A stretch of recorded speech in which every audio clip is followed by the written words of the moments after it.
Friends, ఈ వీడియోని like చేయండి, అదేవిధంగా మీ ఫ్యామిలీ మెంబర్స్కి ఫ్రెండ్స్కి షేర్ చేయండి. దయచేసి అందరూ కూడా సబ్స్క్రైబ్ చేసుకోండి. Thank you very much. Chilli 73కి స్వాగతం. ఈరోజు మనం చింతపండు లేకుండా మామిడికాయ పులుపుతోటి చేపల పులుసుని తయారు చేసుకుందాం. ముందుగా ఒక 5 ఉల్లిపాయలు తీసుకుని వీటిని చిన్న ముక్కల కింద తయారు చేసుకుని పక్కన పెట్టుకుందాం.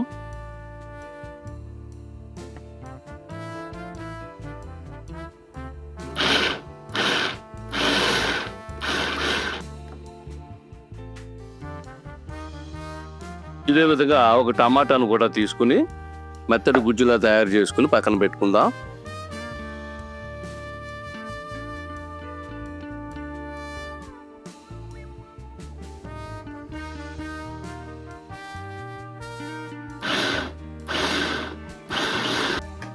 ఇప్పుడు ఒక 6 పనిమిరపకాయలు తీసుకుని ఈ విధంగా క్రాస్గా కట్ చేసుకుని వీటిని కూడా పక్కన పెట్టుకుందాం.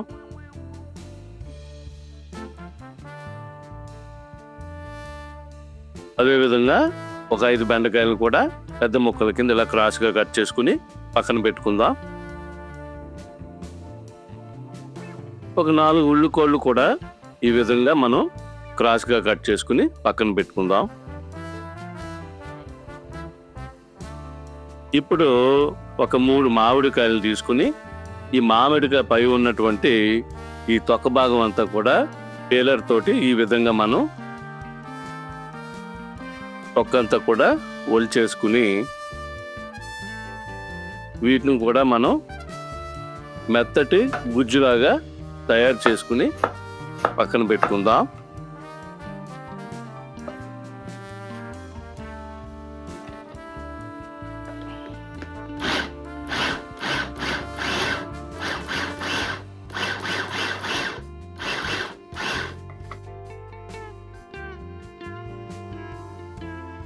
మనం ఒక గిన్నెలోకి కొంచెం వాటర్ తీసుకుని ఇందులోకి ఒక 2 స్పూన్లు సాల్ట్ వేసుకుని ఒక పెద్ద వంకాయని తీసుకున్నాయి దీన్ని పెద్ద ముక్కల కింద కట్ చేసుకుని పక్కన అట్టే పెట్టుకుందాం. ఇప్పుడు చిన్న ప్యాన్ పొయ్యి పైన పెట్టుకుని దీంట్లోకి కొంచెం ఆయిల్ పోసుకుని మనం ఆల్రెడీ గుజ్జు కింద తయారు చేసి పెట్టుకున్నటువంటి ఈ మామిడికాయ గుజ్జుని మెత్తటి పేస్ట్ లాగా మనం బాయిల్ చేసుకోవాలి. దీంట్లో కొంచెం వాటర్ కూడా యాడ్ చేసుకుని మెత్తటి పేస్ట్ లాగా తయారు చేసి పక్కన అట్టే పెట్టేసుకుందాం. ఇప్పుడు స్టవ్ పైన ప్యాన్ పెట్టుకుని కూరకు సరిపడా ఆయిల్ పోసుకుని ఇందులోకి మనం తయారు చేసి పెట్టుకున్నటువంటి ఆనియన్స్ని వేసుకుని బాగా వేగనివ్వాలి. దీంట్లో కొంచెం కరివేపాకును కూడా ఈ విధంగా నలిపి వేసుకోవాలి. ఇప్పుడు ఇందులోకి మనం కట్ చేసి పెట్టుకున్న పండు మిర్చిని కూడా వేసుకుని బాగా వేగనివ్వాలి.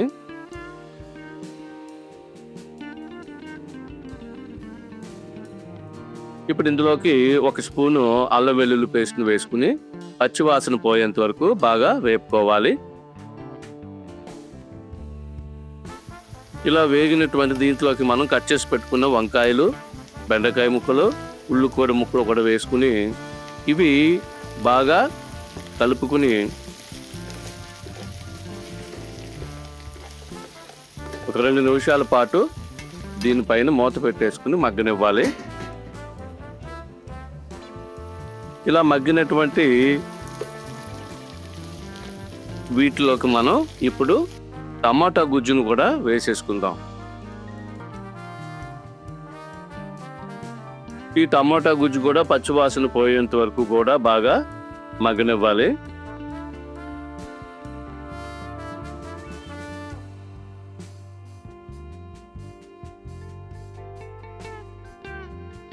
ఈ విధంగా మగ్గిపోయిన వీటిలోకి ఒక చిన్న స్పూను పసుపు, ఒక 3 పెద్ద స్పూన్లు కారాన్ని కూడా వేసుకుని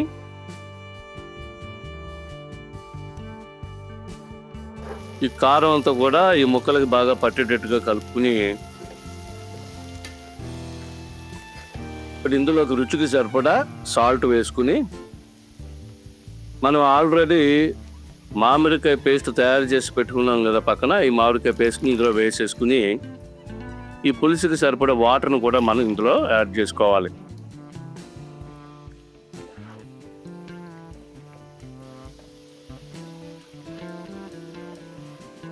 ఈ వాటర్ని కూడా యాడ్ చేసుకున్న తర్వాత దీన్ని బాగా మరిగేటప్పుడు ఒక 4 పచ్చిమిరపకాయలని వేసుకుని మనం ఆల్రెడీ పసుపు కలిపి పక్కన పెట్టుకున్నటువంటి చేప ముక్కలని ఒకటొకటిగా మనం ఈ పులుసులోకి డ్రాప్ చేసేసుకుందాం.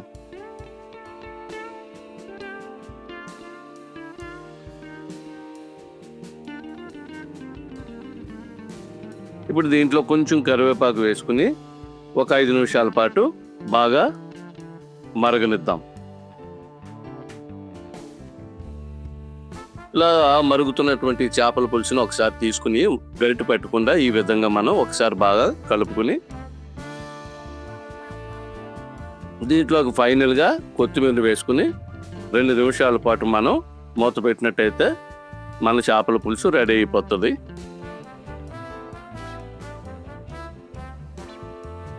ఓకే, రెడీ అయిపోయింది. ఇప్పుడు మనం వేడివేడిగా సర్వ్ చేసుకుందాం. Thank you.